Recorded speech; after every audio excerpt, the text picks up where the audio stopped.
মানুষের জীবনে বয়সের প্রত্যেকটা ধাপ মানুষকে প্রতিদিন কিছু না কিছু শিখিয়ে দেয়। প্রায় অধিকাংশ মানুষ সবসময় একটা কথা বলে যে ভাগ্যে যেটা আছে সেটাই হবে, অথচ আল্লাহ তাআলা বলেন, হে আমার বান্দা, আমার কাছে চেয়ে দেখো, ভাগ্য পরিবর্তন করার ক্ষমতাও আমার আছে।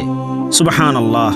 আমি সবসময় একটা কথা বলি, এই জীবনে টাকা পয়সা থাকলেই সুখে থাকা যায় না। সুখ এবং শান্তির জন্য আল্লাহর রহমতের প্রয়োজন হয়।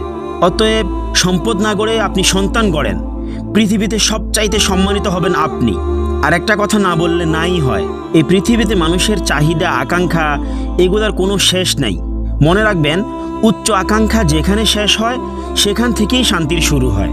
মানুষের ধৈর্য এবং শুকরিয়া এই দুইটা অত্যন্ত গুরুত্বপূর্ণ বিষয়। অনেকে একটা কথা বলে যে আমার এটা নাই ওইটা নাই।